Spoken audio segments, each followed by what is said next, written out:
सभी दर्शकों का आभार।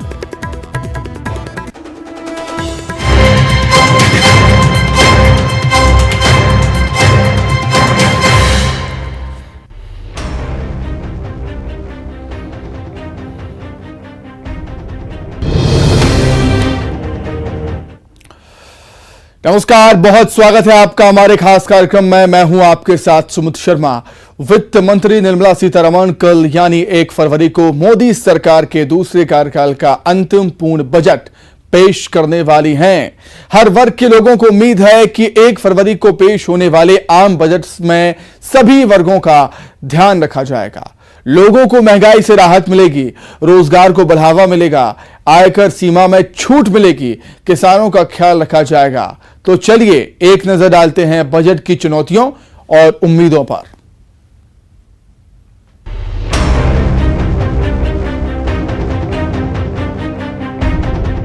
एक फरवरी को पेश होने वाले बजट से महंगाई से प्रभावित आम आदमी से लेकर सभी को काफी उम्मीदें हैं। इस बजट से हर वर्ग के लोगों को उम्मीदें हैं कि 1 फरवरी को पेश होने वाले आम बजट में सभी वर्ग का ध्यान रखा जाएगा। लोगों को महंगाई से राहत मिलेगी, स्वदेशी उत्पाद को सुविधा युक्त बजट हो जिससे देश में रोजगार को बढ़ावा मिलेगा। उम्मीद की जा रही है कि यह बजट आर्थिक स्थिरता को मजबूती दे सकता है। महंगाई और व्यापार घाटा एक चुनौती है जिस पर काबू करने की कोशिश बजट में होगी। मोदी सरकार के दूसरे कार्यकाल का ये अंतिम पूर्ण बजट है। बजट में स्किल डेवलपमेंट और डिजिटल इंफ्रास्ट्रक्चर पर बड़े ऐलान संभव हैं। देश में मैन्युफैक्चरिंग हब बनाने की दिशा में बड़े कदम की उम्मीद की जा रही है। इंडस्ट्री के अपग्रेडेशन और रीस्किलिंग के लिए पैकेज हो सकता है। इस बजट में एमएसएमई को मजबूत बनाने पर भी जोर हो सकता है। साथ ही 80 करोड़ लोगों को मुफ्त राशन मुहैया कराने के लिए अतिरिक्त ऐलान भी संभव है। बजट में शिक्षा, स्वास्थ्य, कृषि सेक्टर पर भी जोर दिख सकता है। नौकरी पेशा लोग इस आस में हैं कि बजट में आयकर सीमा में छूट बढ़ाई जाएगी। आम आदमी को आवासीय संपत्तियां खरीदने के लिए प्रेरित करने और रियल एस्टेट क्षेत्र को गति प्रदान करने के लिए आवास ऋण में छूट सीमा बढ़ाने की मांग भी की जा रही है।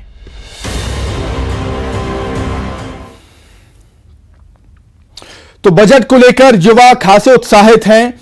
कईयों को उम्मीद है, कई उम्मीद रखते हैं। युवा चाहते हैं कि इस बजट में रोजगार के साथ स्टार्टअप को बढ़ावा देने पर जोर दिया जाए। नए आईआईटी, आईआईएम जैसे इंस्टीट्यूट खोले जाएं ताकि ज्यादा से ज्यादा युवाओं को उच्च और गुणवत्तापूर्ण शिक्षा प्राप्त करने का अवसर मिले। युवा चाहते हैं कि महानगरों के साथ जिला और संभाग स्तर पर भी बड़े कॉलेज और उद्योग स्थापित हों ताकि गांव से शहरों की ओर होने वाला पलायन थम सके। वहीं देश का यूथ भी महंगाई की मार से परेशान है। यानी कि युवाओं का देश, और जब बात युवाओं की होती है तो हमारे जहन में आता है रोजगार, हमारे जहन में आती है अच्छी शिक्षा। हम सोचते हैं कि कैसे इस देश के अंदर बेहतर स्टार्टअप्स तैयार हों जो आगे चलकर वैश्विक स्तर पर अपना नाम बना सकें और भारत को भी एक अलग पहचान दिला सके। इसके साथ ही खेलकूद भी हमारे जहन में आता है क्योंकि अब ओलंपिक्स का जमाना है, वर्ल्ड कप्स का जमाना है और हम चाहते हैं कि ढेर सारे वर्ल्ड कप्स हमारे देश में आए और युवा खेलकूद में भी अपना नाम कमाएं, आगे बढ़े। तो ये युवा हमारे साथ हैं और हम बात युवाओं के लिए इसलिए भी कर रहे हैं क्योंकि सेंट्रल का बजट आने वाला है। इस बजट में युवाओं के लिए क्या कुछ होना चाहिए, अब तक सरकारों ने जो दिया है उससे युवा कितने खुश हैं और आगे क्या देखना चाहते हैं, ये हम जरूर समझने की कोशिश करेंगे। रोजगार की जो स्थिति है देश में, खासकर पोस्ट कोविड अगर हम बात करते हैं तो क्या देखते हैं और इस बजट से क्या उम्मीद? नमस्कार सर, मेरा नाम पारस है। तो जैसे कि फिलहाल रोजगार की स्थिति है, अलग अलग फील्ड में रोजगार, जैसे कोविड जब से आया है तो रोजगार काफी हद तक कम भी हुआ है। और अगर जो नया बजट आ रहा है उस पर हम अगर बात करें तो मैं तो यही उम्मीद लगाऊंगा कि आने वाले समय में, आने वाले बजट में जो इंडस्ट्रियल एरिया है इनमें डेवलपमेंट होना चाहिए, क्योंकि इंडस्ट्री डेवलप होगी तो ज्यादा से ज्यादा फैक्ट्रीज बनेंगी तो एक तो जो इन्फ्लेशन इंक्रीज हुआ है उस पर डिक्रीज आएगा, प्लस प्रोडक्ट सस्ते होंगे। इससे मिडिल क्लास फैमिलीज या फिर लोअर क्लास फैमिलीज सब कुछ अप पा सकती हैं। सेकंड थिंग, ज्यादा इंडस्ट्रीज मतलब ज्यादा फिर जॉब आएंगी तो इससे रोजगार बढ़ेगा। और अगर हम अपनी बात करें, हम अभी जैसे ग्रेजुएशन पे हैं तो हम तो चाहेंगे कि हमको हमारे ग्रेजुएशन के बाद अच्छी जॉब मिल जाए। तो ज्यादा से ज्यादा एजुकेशन फील्ड में ज्यादा से ज्यादा कॉलेजेस बनाए जाएं। हम दूर से आ रहे हैं यहाँ पढ़ने, जैसे हम अपने घर से दूर रह रहे हैं, तो अब हम तो यही एक्सपेक्ट करेंगे कि हमारे एरिया में भी अच्छे से अच्छे कॉलेज बन जाएं। अपने ग्रेजुएशन के बाद, पढ़ाई लिखाई के बाद अपने स्टार्टअप्स चालू कर सके, नौकरी के लिए ना जाएं, स्टार्टअप के लिए चले जाएं। जी, ये काफ़ी ज़रूरी है और हर साल की बात है, बजट बढ़ रहा है अपना। लगभग 2021 में 34 लाख का कुछ बजट हुआ, 34 लाख करोड़ पे बजट बना था। इस साल वो 2022 में 39 लाख हो गया। तो राशि बढ़ रही है मगर उसका डिस्ट्रीब्यूशन सही जगह हो नहीं रहा है। अगर हम लोगों में यहाँ पे स्टार्टअप्स के लिए इतना प्रमोट गवर्नमेंट कर रही है, नए कैंपेन्स ला रही है, मेक इन इंडिया जैसी चीजें कर रही है, बट वहीं पे स्टार्टअप रन करना इस देश में काफी मुश्किल है। इम्पोर्ट ड्यूटीज इतनी ज्यादा हाई हो रखी है कि अगर एक इंसान चाहे कुछ स्टार्टअप अपना स्टार्ट करने का, वो रॉ मटेरियल्स बाहर से ला नहीं सकता है, चीजें ला नहीं सकता है। तो कुछ हद तक वहाँ की रूल्स एंड रेगुलेशन में होना चाहिए एंड बजट को डिस्ट्रीब्यूट करना चाहिए कुछ ऐसे सेक्टरों में जहाँ हो नहीं पाता। स्पोर्ट्स एक ऐसा सेक्टर है जहाँ पे बजट काफी ज्यादा हम लोगों का फोकस नहीं रहता है। यहाँ पे एथलीट्स वगैरह उन पे खर्चे नहीं होते हैं, उनको कुछ हद तक पेमेंट नहीं मिलती है, इवन अगर वो नेशनल लेवल तक जाकर इंडिया को रिप्रेजेंट करते हैं, मगर तब भी उनको ना कुछ रिकॉग्नाइजेशन उतने हद तक मिल पाती है, ना ही बहुत ज्यादा फाइनेंशियल हेल्प मिल पाती है। स्टार्टअप्स की बात हुई, नौकरियों की बात हुई, स्किल की बात करना बेहद जरूरी है, क्योंकि हम देख रहे हैं कि हमें हमारे देश को और कंपनीज को भी स्किल्ड यूथ चाहिए, स्किल्ड वर्कर चाहिए। स्किल डेवलपमेंट के लिए आपको अच्छे कोचिंग इंस्टीट्यूट चाहिए, लेकिन जो अभी कोचिंग इंस्टीट्यूट है उनकी फीस इतनी हाई है कि हर बच्चा, हर घर अफोर्ड नहीं कर सकता। तो पब्लिक प्राइवेट पार्टनरशिप में कोचिंग इंस्टीट्यूट्स बने, स्किल डेवलपमेंट सेंटर बने, इस पे बजट पे फोकस हो। जैसे कोई भी विद्यार्थी होगा वो एक जगह से दूसरी जगह जाता है, जो छोटे शहर का है वो कोई अपने ही स्टेट के बड़े शहर पे जाना चाहेगा पढ़ने, उसे अपने रीजनल लेवल पे कोई भी कोचिंग इंस्टीट्यूट नहीं मिलती, और मिलती भी है तो बहुत महंगी। ऐसा हो जाता है कि कभी कभी पैसे नहीं रहते हैं और बच्चे बहुत स्ट्रगल करते हैं इस चीज़ को लेके। तो कोचिंग्स पे डेवलप होना चाहिए। सिर्फ प्राइवेट सेक्टर्स हैं, जैसे आप एलएन ले सकते हैं और ऐसी बड़ी बड़ी कोचिंग्स हैं, और सिर्फ ये है कि कोटा जाके कर सकते हैं बच्चे। तो ऐसे कोई और सिटीज़ में डेवलप होना चाहिए, और कोचिंग इंस्टीट्यूट्स हो गए हैं या कॉलेज हो गई, यूनिवर्सिटीज़ हो गई हैं, ये बड़े छोटे छोटे जो सिटीज़ हैं वहाँ पर भी डेवलप होना चाहिए। IITs और IIMs की जब बात होती है तो कुछ नाम हमारे जहन में आते हैं, किन शहरों में हमें रटा हुआ है। ऐसे इंस्टीट्यूट और ज्यादा बढ़ने चाहिए ताकि ज्यादा सीट्स हों, ज्यादा बच्चों को मौका मिले एक हायर एजुकेशन का और सही वाजिब दामों में एजुकेशन का। इसके लिए बजट में प्रावधान देखती हैं आप? हाँ सर, होना तो चाहिए, बहुत ज़रूरी भी है, क्योंकि हम जितनी भी अभी तक की इंस्टीट्यूशंस वगैरह देखें, बहुत अगर हम IIT वगैरह की बात करें या फिर और भी कई सारी फील्ड, जैसे CA के लिए जो हमारी इंस्टीट्यूशन है, इंडिया की इंस्टीट्यूशन जो है वो बहुत ही कम, उसमें लिमिटेड इंस्टीट्यूशंस बनी हुई है, स्पेसिफिक प्लेसेस पे ही है। अगर हम इन्हें और ज़्यादा लेवल पे बढ़ाएंगे और ज़्यादा जगहों पे अवेलेबल करेंगे स्टूडेंट्स के लिए, तो और ज़्यादा हमारे पास जितने भी और बच्चे हैं जो CA या CS जैसी प्रोफेशनल फील्ड्स का सपना देखते हैं, बनने का सपना देखते हैं, वो और ज़्यादा कोशिश कर सकेंगे। कोचिंग्स अगर हमारे पास ज़्यादा रहेंगी तो हमारे पास फैकल्टीज़ और ज़्यादा और टीचर्स बढ़ा पाएंगे हम, और ज़्यादा अच्छे स्टूडेंट्स और ज़्यादा अच्छे CA CS का जो हम लेवल है वो सब भी बढ़ा पाएंगे। आज हम इंजीनियर्स के लिए तो इंडिया फेमस है कि बहुत सारे इंजीनियर्स हमारे कंट्री से निकलते ही हैं, लेकिन वो भी जाते कहाँ हैं, बाहर जा रहे हैं, क्योंकि जॉब्स नहीं मिल पा रही उतनी ज़्यादा। हमारी इंस्टीट्यूशंस है बट लिमिटेड एरियाज में, और होना चाहिए, बहुत ज़्यादा हमें इस फील्ड में ग्रो करने की ज़रूरत भी है। इंस्टीट्यूट बढ़ाए जाएं, और इंस्टीट्यूट बढ़ेंगे तो जाहिर तौर पर नौकरियां बढ़ेंगी, रोजगार बढ़ेंगे, और हमारे इंजीनियर्स हमारे देश में रहकर, या हमारे जो स्किल्ड वर्कर्स हैं वो हमारे देश में रहकर हमारे देश के लिए काम कर सकेंगे। एक बहुत बड़ी समस्या आज के युवाओं के सामने है, वो है महंगाई। महंगाई तो है ही, साथ में बेरोजगारी भी एक समस्या है। इन दोनों से कैसे डील करते हैं, और चाहते हैं कि महंगाई कम हो ताकि आपकी भी हॉस्टल का या जो रहने का खर्चा है, अब घर से तो निकल आए हैं, थोड़ा मुश्किल होता है एक पॉकेट मनी में डील करना, उसी में आपको हॉस्टल का फीस देना है, कॉलेज का फीस देना है, अपना भी खर्चा चलाना है। नमस्कार, मेरा नाम देवदत्त है। आपने जैसा कहा कि जैसे हम माइग्रेट करके आते हैं, जैसे मैं छिंदवाड़ा से हूँ, मैं भोपाल आया हूँ, और ज़रूरत की चीज़ें हर बच्चे को लगती है। तो मेरा यही बोलना है कि जैसे जो नॉर्मल चीज़ें होती है, जो रोज़मर्रा की चीज़ें होती है, हर बच्चे को चाहिए। जैसे दूध ले रहा है बच्चा, जैसे कोई बच्चा जिम जा रहा है, उसको पनीर की ज़रूरत है न्यूट्रिशन के लिए। तो चीज़ें जो है वो दिन ब दिन महंगी हो रही है। तो इसमें ये ध्यान देना चाहिए कि टैक्सेस जो ज़्यादा लग रहे हैं चीज़ों पे, वो कम लगे। थोड़ी सी सस्ती चीज़ें होनी चाहिए ना। चीज़ें सस्ती होनी चाहिए, क्योंकि मैं आई हूँ गुजरात से, तो गुजरात में बहुत ज़्यादा महंगी चीज़ें हैं और वहाँ पे आप एजुकेशन देखो तो यहाँ के कंपेयर बहुत ज़्यादा वहाँ पे फीस लगती है। और यहाँ भी मैं आई हूँ तो यहाँ ट्रैवलिंग के लिए और भी बसेस वगैरह होनी चाहिए। भोपाल में बहुत ज़्यादा रश है स्टूडेंट्स का, तो यहाँ पे पीजीज और हॉस्टल्स ढूंढने में भी बहुत प्रॉब्लम होती है। और फिर उसके बाद जो हॉस्टल्स होते हैं उनके फीस भी बहुत हाई होते हैं और फिर ट्रैवलिंग कॉस्ट बहुत ज़्यादा होती है। अगर हम देखें तो दूर से हम कॉलेज आते हैं तो उसके लिए हमें बहुत सारे पैसे देने पड़ते हैं। बीइंग अ एजुकेटर गौरव, आप क्या देखते हैं कि शिक्षा के क्षेत्र में हमने कितनी तरक्की कर ली है, कितने अच्छे इंस्टीट्यूट हमने खोल लिए हैं और कितना युवाओं को हम मौका दे पा रहे हैं ताकि वो कॉलेज के बाद ही ग्रेजुएट होके एक अच्छे स्किल वर्कर बन के अपने रोजगार पा सकें? जी बिल्कुल। तो इसमें क्योंकि बीइंग अ टीचर आपने मेरे से ऐसी बात पूछी है, तो अभी फिलहाल मैं बच्चों को पढ़ाता भी हूँ, खुद पढ़ रहा हूँ फिलहाल। वैसे स्टूडेंट तो हमेशा ही रहूँगा पत्रकारिता का। मुझे ये लगता है, चाहे वो पत्रकारिता के फील्ड हो, चाहे इंजीनियरिंग फील्ड हो, चाहे मेडिकल के फील्ड हो, अगर बच्चों के लिए वो जहाँ रह रहे हैं वहीं पर उनके लिए बेस्ट यूनिवर्सिटीज़ हों तो उनको यहाँ पे शहरों में नहीं आना पड़ेगा।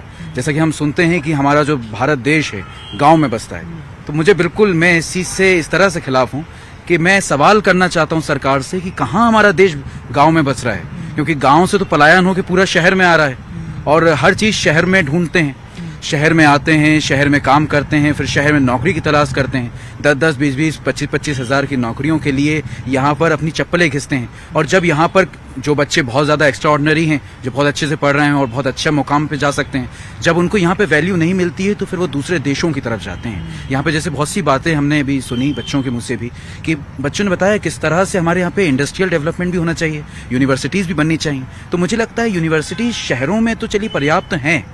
बहुत से शहर ऐसे हैं, जैसे अगर दिल्ली की बात कर ली जाए, दिल्ली में IIMC है, भोपाल की बात कर ली जाए, या फिर इंदौर की बात कर ली जाए, ग्वालियर की बात कर ली जाए, लेकिन जो छोटे छोटे शहर हैं, छोटे छोटे गांव हैं, छोटी छोटी जगहें हैं, जैसे रीवा हो गया या फिर दमोह हो गया, या छोटी छोटी और जो छोटे इलाके हैं, वहाँ पर इस तरह के अगर डेवलपमेंट होते हैं, अगर बजट आता है और बजट इन सब जगहों पे डेवलपमेंट में डिस्ट्रीब्यूशन उनका होता है, तो ये बहुत अच्छा होगा। अब देखना होगा कि उस पिटारे में से इन युवाओं के लिए क्या कुछ निकलता है, और ना सिर्फ निकलता है बल्कि उसका डिस्ट्रीब्यूशन कैसे होता है, इसको लेकर हमारे जो दोस्त हैं वो काफी ज्यादा ध्यान दे रहे हैं, क्योंकि डिस्ट्रीब्यूशन में दिक्कत हो जाती है तो आपका किया कराए पे पानी फिर जाता है। उम्मीद हम भी यही करते हैं कि जो बजट आए उसमें खुशियां आए, उसमें लोगों के लिए मौके आए और उसका ये भरपूर फायदा भी उठा सके।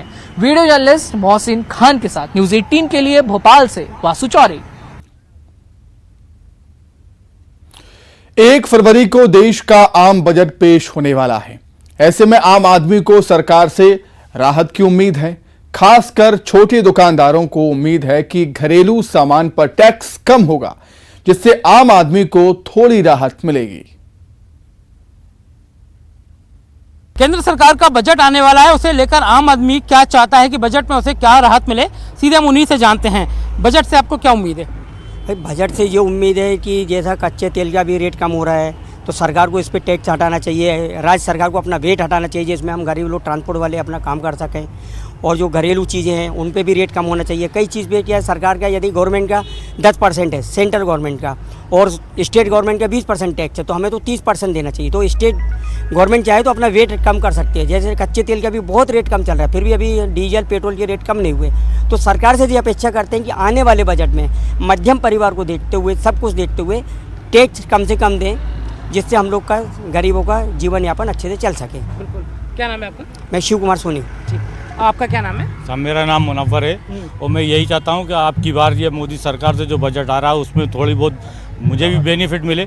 मैं स्कूल की गाड़ी चलाता हूँ, डीजल बहुत महंगा है, पार्ट्स बहुत महंगा है, बीमा 26,000 रुपये का है। इन सब चीज़ों से थोड़ा राहत मिले तो मोदी जी का धन्यवाद। ठीक है, आपका क्या नाम है? सर संतोष राठौर है। लग रहा है कि कुछ किन्हीं चीज़ों पे कम होना चाहिए, दूध का पैकेट या बच्चों का? दूध का भी है सर, और बिजली का बिल, हाँ। उसमें काफ़ी बिजली का बिल भी आ रहा है, अनाप शनाप बिल दे रहा हूँ उसमें। अच्छा, वो गैस का ये भी रेट बढ़े हुए हैं गैस के, इसमें भी कम होना चाहिए। हाँ, आपका क्या नाम है? जी मेरा नाम शराफत है। क्या लग रहा है कि बच्चों की पढ़ाई पे भी कहीं ना कहीं किताबों पे भी भार जी पड़ जी रहा है? बहुत ज़्यादा है, हाँ। बाहर पड़ रहा है, महंगाई बहुत ज़्यादा बढ़ गई है, ज़रूरत से ज़्यादा, कि उड़ा ही नहीं पा रहे हैं हम लोग, ड्राइवर वाले जैसे नीचे तबके के लोग हैं हम लोग, बच्चे नहीं पढ़ पाएंगे, बच्चे नहीं पढ़ पा रहे हैं। ये है क्या मसला। चाहते हो, कुछ कमी हो? मोदी सरकार से चाहते हैं साहब थोड़ी राहत मिल जाए हम लोगों को, बस यही है। महंगाई तो कम होना चाहिए, महंगाई आपका क्या नाम है? मेरा नाम चांद है। क्या लग रहा है चांद भाई कि कमी किन चीज़ों पे होना चाहिए, क्योंकि टैक्स वेट वगैरह बढ़ रहा है? टैक्स तो मध्य प्रदेश में सब में ज़्यादा टैक्स मध्य प्रदेश सरकार ले रही है, तो टैक्स ले रही है तो जाहिर सी बात है हर चीज़ पे महंगाई होना ही होना है। वही टैक्स जो ले रही है सरकार। केंद्र का बजट है तो उम्मीद केंद्र से क्या लग रहा है, कहीं कितनी आइटमों में राहत मिलनी चाहिए? केंद्र से भी राहत मिलना चाहिए, प्रदेश सरकार से भी राहत मिलना चाहिए। सरकार में जो लोग बैठे हुए हैं बहुत ही अच्छे लोग हैं, समझदार हैं, पढ़े लिखे हैं, सब बात है। बाकी मैं चाहूँगा कि अपना जो काम जो चल रहा है वो सब ज़्यादा पेट्रोल डीजल के ऊपर है। इसमें क्या है कि कमी होना चाहिए, घरेलू प्रयोग में भी कमी होना चाहिए, जिससे अपना घर परिवार सब अच्छा चले। सब आनंद में। हाँ, मेरा ब्यूटी प्रोडक्ट का काम है, तो इसमें भी थोड़ी राहत होना चाहिए हर जगह से। मतलब सरकार से ये चाहते हैं कि हम बिल्कुल कम से कम बजट और अच्छा बजट आए, उसके लिए हम सरकार से यही आशा करते हैं। बजट आने वाला है, क्या उम्मीद, क्या लग रहा है, क्या कम होना चाहिए आपको? बस मेरा कहना यही है कि जो आम जनता है उनको राहत थोड़ी मिले, बजट जो भी आए उसमें जनता को ट्रांसपोर्ट वगैरह में भी कमी चाहते हो? जी। उसमें क्या भाड़ा ज़्यादा लगता है? बहुत ज़्यादा लगता है, थोड़ा कम हो। बहुत सारी चीज़ें हैं जिनमें तो थोड़ा राहत मिले बस। कि घरेलू सिलेंडर 1000 के पार, क्या लग रहा है कि कुछ कम होगा या आम आदमी?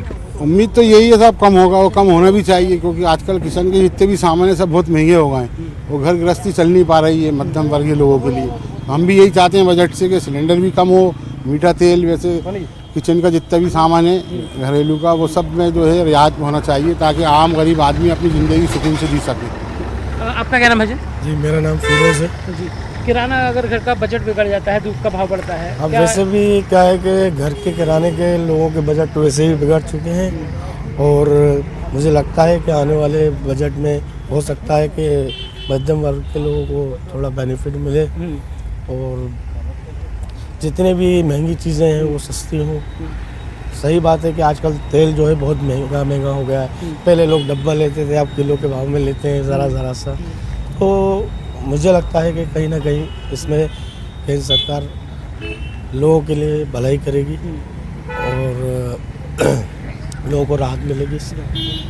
कुछ आइटम्स होते हैं, प्लास्टिक आइटम या अदर आइटम खरीदते हैं तो कहीं ना टैक्स लगता है। आप लोगों को लगता है कि ट्रांसपोर्टेशन भाड़ा वगैरह बढ़ जाता है, तो कुछ कमी इनमें कहाँ से चाहते हैं आप? इसमें कमी चाहते हैं साहब, क्योंकि बच्चों की पढ़ाई नहीं हो पा रही है, वो बजट में हम लोगों की नहीं है। क्योंकि घर का हर सामान प्लास्टिक का हुआ, खाने का, दूध का, सिलेंडर इतना महंगा हो चुका है कि इस चक्कर में ना तो बच्चों की फीस जमा कर पा रहे हैं, क्योंकि अभी लॉकडाउन से मारे हुए हैं हम लोग, और अभी तो उठे पैरों पे खड़े भी नहीं हुए। सरकार की कुछ यही सोच रहे हैं कि महंगाई कम हो, खासतौर से सिलेंडर पे, खाने की जो भी वस्तु पे जो भी लेने जाते हैं। आज का घर का राशन इतना महंगा हो गया है कि भरना मुश्किल, पढ़ाना मुश्किल हो गया है बच्चों को।